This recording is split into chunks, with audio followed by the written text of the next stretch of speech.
Halo para pendengar, dimanapun kalian berada, balik lagi di channel Gary Christopher. Oke, pada video kali ini gue akan kembali membahas tentang web novel Kage no Jitsu Yakuza ni Naritakute. Oke, pada part yang ke-10 ini, cerita akan berfokus kepada pengkhianatan Sid dan rencana untuk menggulingkan Mitsugoshi Group.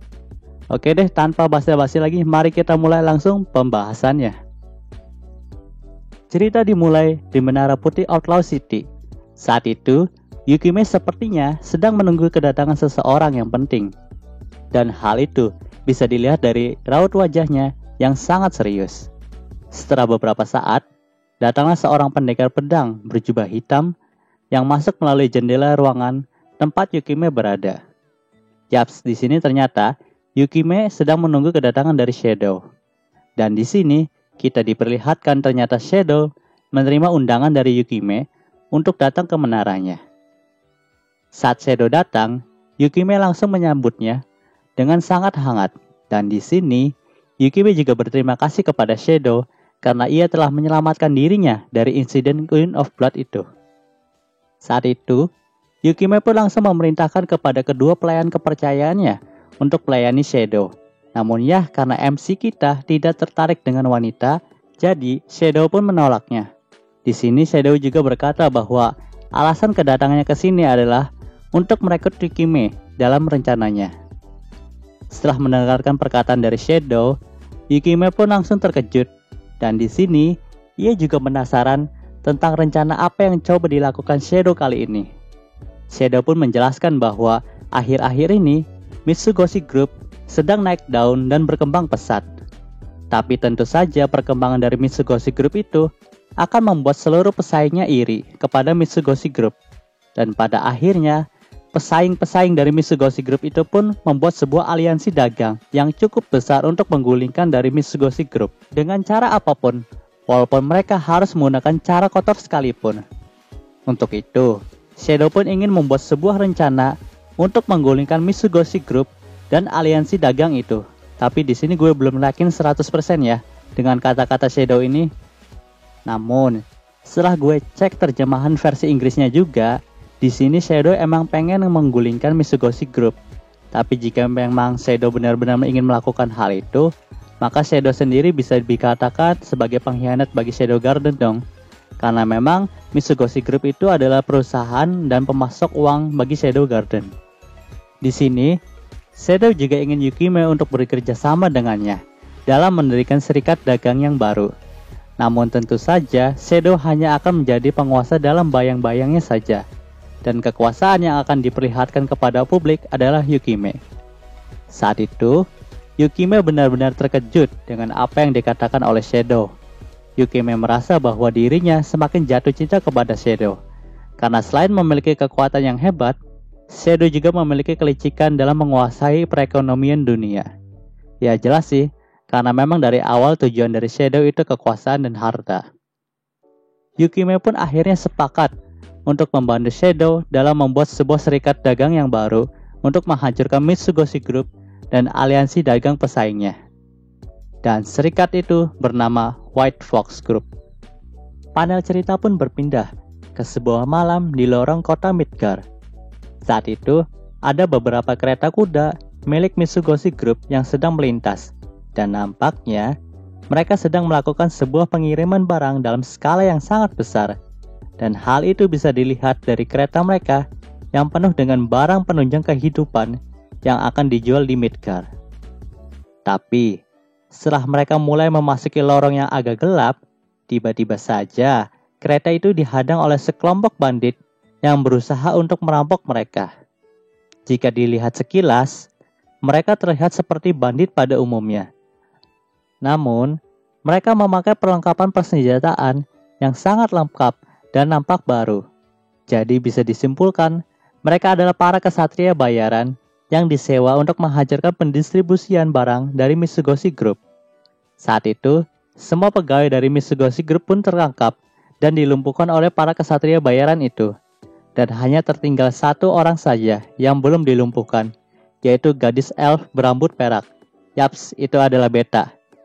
Di sini awalnya, Beta berpura-pura tidak berdaya untuk mencari informasi tentang siapakah yang menyewa mereka.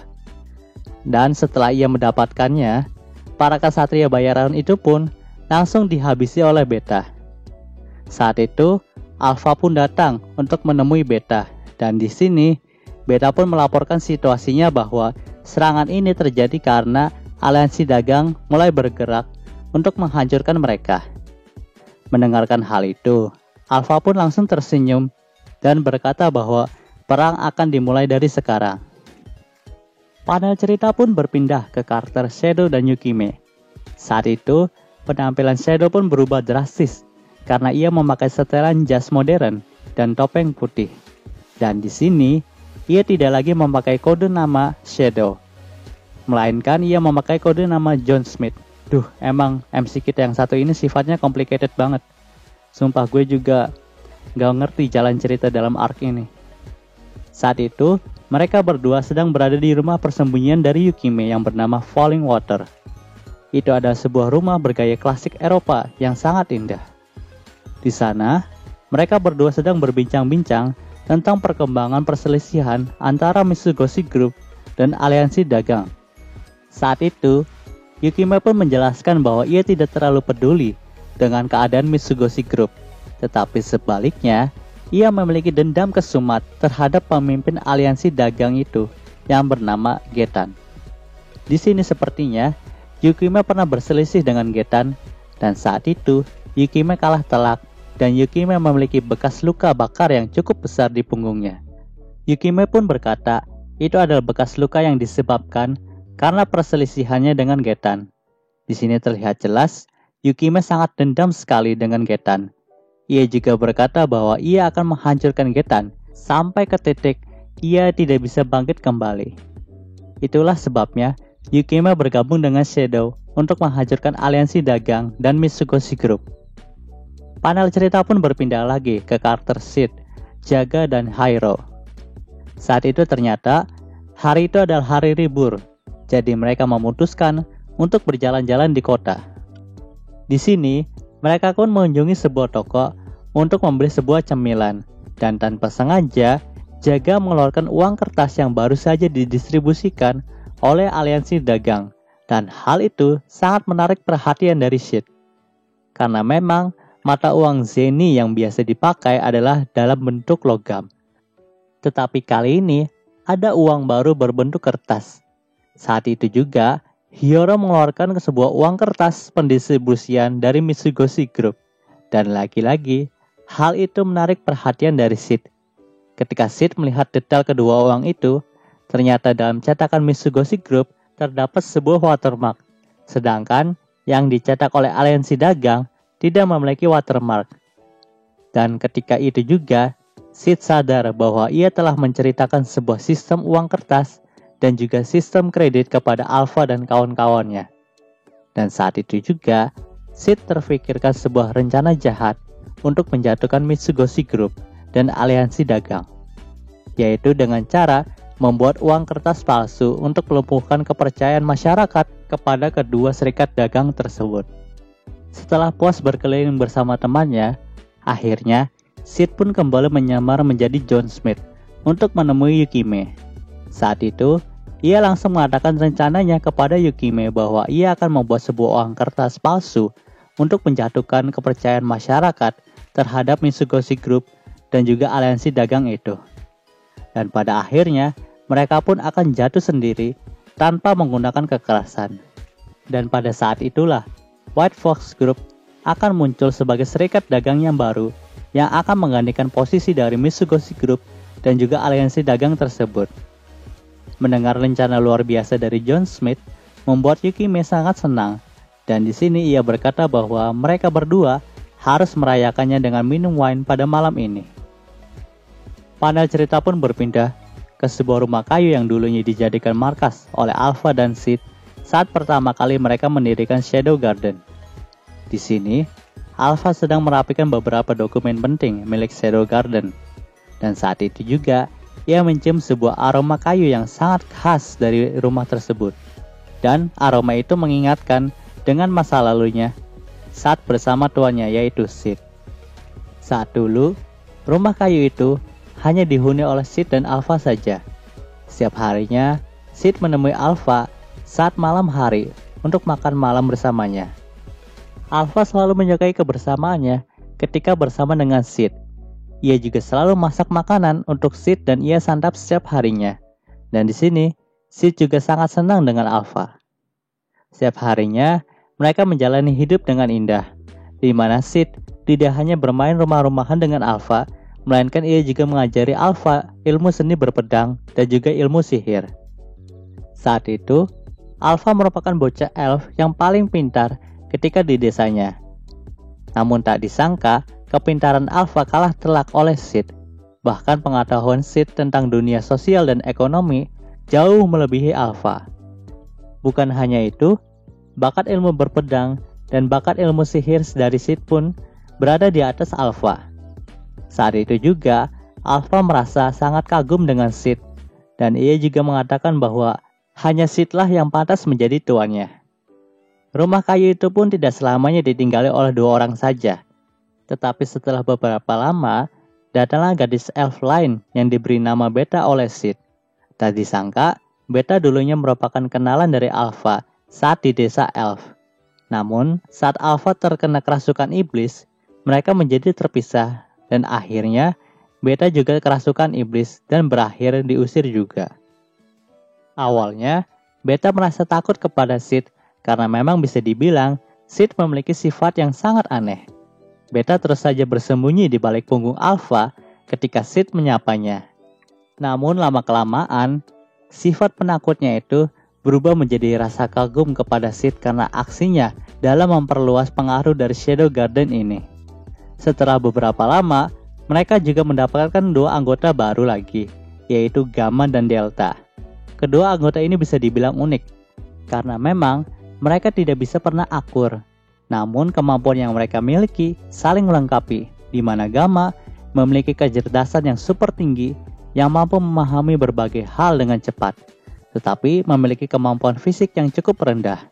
Sedangkan Delta memiliki kemampuan fisik yang sangat tinggi, tetapi memiliki kecerdasan yang cukup rendah. Mereka berdua pun terus bertengkar untuk memperebutkan siapa yang paling senior di antara mereka, karena memang mereka direkrut di hari yang sama. Setiap harinya, Alpha terus saja melerai pertengkaran dari mereka. Sehingga pada akhirnya, Gamma dan Delta pun selalu berakhir diceramahi oleh Alpha. Setelah itu juga, bergabunglah Epsilon, Zeta, dan Eta, sehingga lengkap sudah formasi dari The Seven Sisters atau yang lebih dikenal sebagai Seven Shadow. Alpha pun terus mengenang kesehariannya dulu ketika mereka masih kanak-kanak.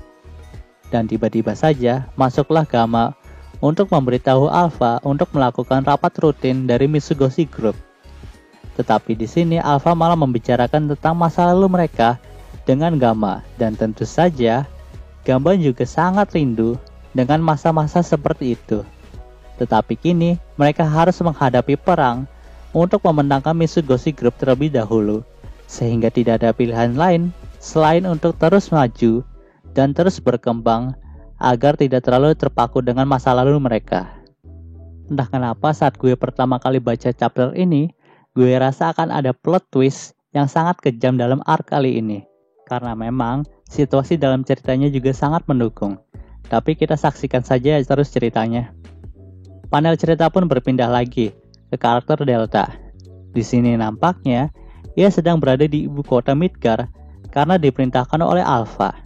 Saat itu, tanpa sengaja, Delta pun bertemu dengan Sid. Dan tentu saja, Delta sangat senang bertemu dengan tuannya kembali itu. Bahkan di sini ia sampai memeluk Sid untuk melepas rindunya. Karena memang sudah hampir beberapa bulan Delta dan Sid tidak saling bertemu. Di sini Sid pun menanyakan tentang alasan kedatangan Delta ke ibu kota ini. Dan Delta pun menjawab bahwa ia sedang ditugaskan oleh Alpha untuk menjaga persediaan Mitsugoshi Group di ibu kota Midgar ini.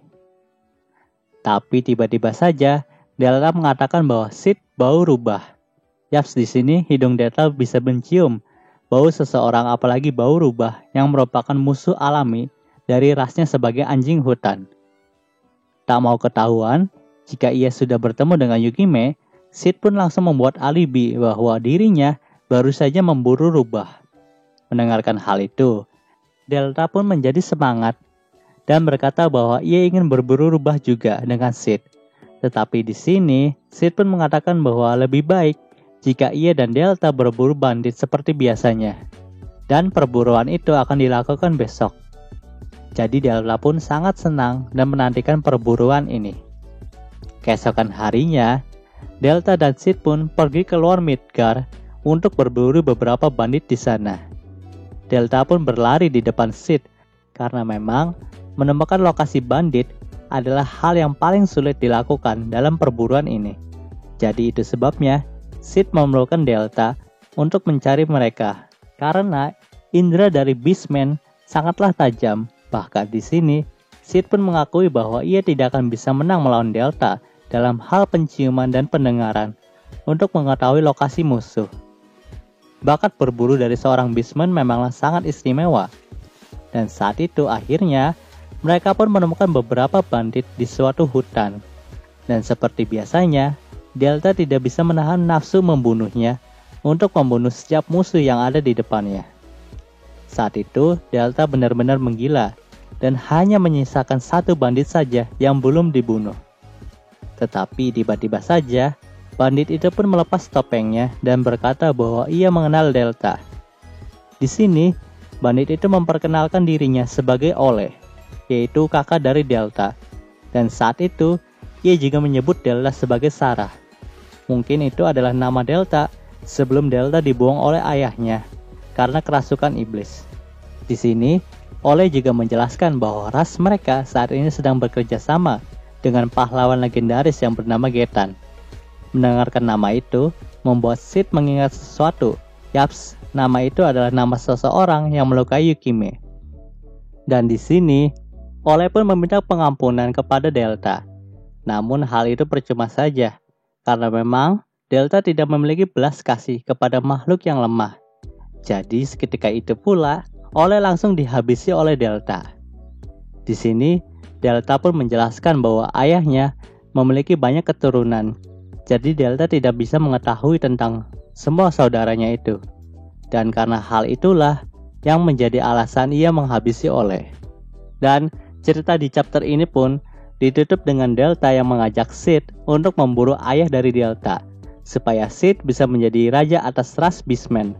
Namun ya, tentu saja, Sid menganggap hal itu hanyalah bercandaan ataupun lelucon dari Delta. Dan cerita di chapter ini pun berakhir.